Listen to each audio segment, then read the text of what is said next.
Honestly, I don't know what's worse, talking about Donald Trump or not talking about Donald Trump. Seems like after an entire year, we could shut the f*** up about him, but also, there was a time where we all kind of hoped he'd, go to jail. Remember that? For all the crimes. Remember the crimes?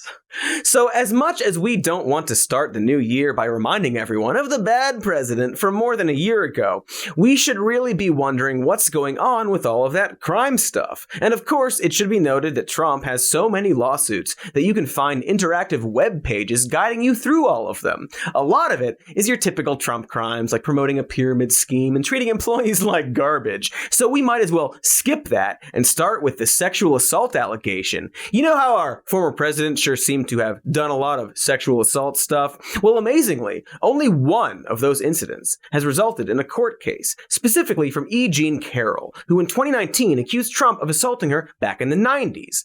When he was first confronted by this accusation, then President Trump put out an official big boy super smart statement saying, and I'm quoting, "I've never met this person in my life," which is pretty funny considering the article that first broke the news had posted a photograph of Trump and Jean Carroll together, having, met.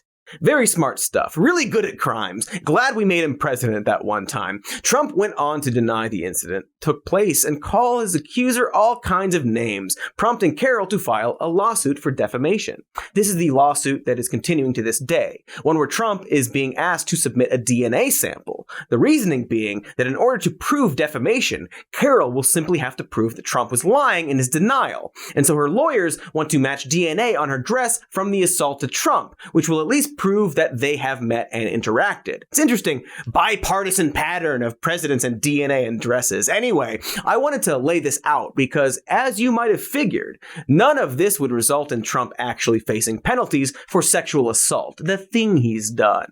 The case is technically about defamation, and to continue our extremely depressing pattern of powerful creeps using the law in their favor, it's possible that Trump won't even be affected by that charge either. The Justice Department filing documents to represent President Trump in a defamation lawsuit. Last year, advice columnist E. Jean Carroll accused the president of raping her at a New York City hotel back in the mid-90s. Carroll filed the defamation suit in November after Trump denied her allegation. What?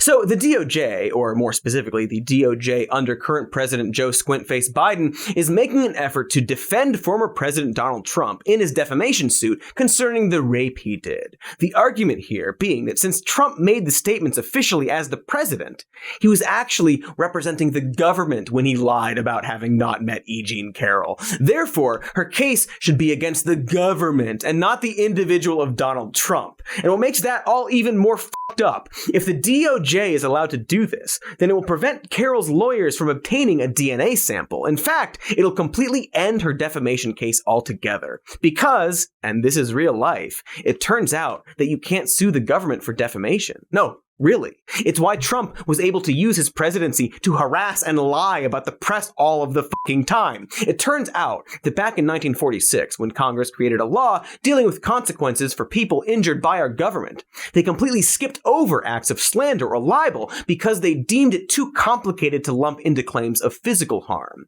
At the time, they assumed a second law would then be made specifically for defamation, which didn't happen, but still could, huh? Let me check how Congress is doing.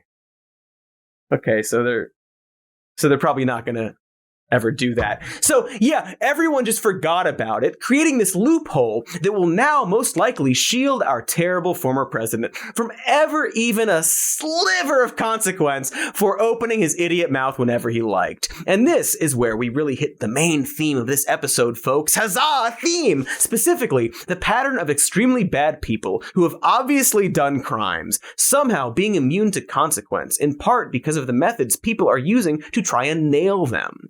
Because for some frustrating reason, they somehow walk this line between being overt about their crimes, but not leaving enough evidence to actually be put in jail. Meanwhile, they manage to continue having a baffling level of popularity with the most denial-prone members of our society. After all, in case you forgot, Donald Trump's successful election started with this. Hey, when you're a star, they let you do it. You can do anything. Whatever you want. Grab him by the pussy. And so ever since, there's been this continuous lust for seeing this creep-ass motherfucker in jail. He represents, for a lot of people, the ultimate privileged white powerful man seemingly immune to actual justice. And every time it seems like we might have him, he slips away. And I'm sorry to have to tell you this, but that will probably also be the case when it comes to the January 6th insurrection. Because let me tell you, they just do not have much on him so far. And the attempts to nab him all seem to be reliant on obscure or low-level laws that could easily be fought against. In DC specifically, they're looking to charge Trump with inciting people to commit violence, a misdemeanor punishable by just 6 months in jail maximum. Meanwhile, the NAACP are suing him for violating the Civil Rights Act of 1871, a largely unused law that was created to prevent the KKK from intimidating members of Congress. But these are all supplemental efforts, garnishes to the treason salad we so desperately want to force-feed our former president. Presumably, the first salad he will have ever eaten in his life. Sorry, second salad. So what of the main event, though? As in the January 6th committee currently looking at whether or not they will recommend that the DOJ pursue criminal cases against Donald Trump. This is basically the promise ring of criminal investigations, as we are essentially 10 steps behind any actual pursuit of justice for the obvious coup attempt made by our dick former president. Except the word coup or treason or dick are never going to actually touch Trump, because the specific charges they're looking into is simply obstruction. Obstruction, along with witness tampering, are the current charges that have been used against the individual insurrectionists who have been stuck in jail for the January 6th riots. The obstruction charge comes with a maximum punishment of 20 years in prison, which seems unlikely considering the lenient punishments we've seen so far. And even that seems excessive for the low-level saps who are ostensibly in a cult of this guy, who's just hanging out places now. Because while there are so many smoking guns, even documents and PowerPoints outlining the White House's plans to call the legitimacy of the election into question, they're not linked directly to Trump.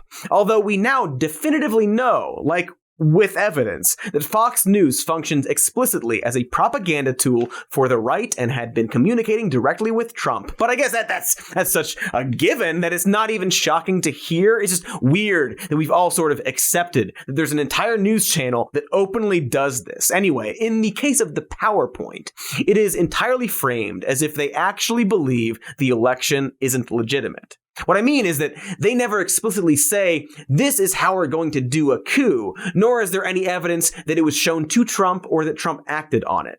It is not a smoking gun. I'm sorry. It doesn't matter how many times the news frames it like it is one. Glenn, with evidence like that, it's a PowerPoint presentation to do a coup. And so what I'm getting at is that while we're seeing very swift acts of justice for all the low-level rioters, that's because those people straight up did the fiscal crimes while on camera. They were very, very high profile about their crimes as they were doing them. Very often, their crimes included stuff like assaulting a police officer. For Trump and others, this will prove very frustrating. It's once again that theme of our episode again, where our justice system is throwing all the low-level people in jail as a sort of good enough version of justice. Much like how we're going to settle for Ghislaine Maxwell, who is a monster and helped facilitate monstrous things, but we're not going to get any of the powerful clients. We won't get Trump, but at least a bunch of his base might go to jail after he misled them into ruining their lives. Prison reform now! No, wait, not for them. For the people I like. But to top it all off, the method for justice might prove to be its own undoing. As some experts have pointed out, using the obstruction charge against the rioters might actually end up being too vague to stick. And so once more, the need for quick justice might ultimately bite justice itself on the ass. Hey, thanks for watching that clip. Here's the evergreen end plate to ask you to like and subscribe. It's any day of the year where you are.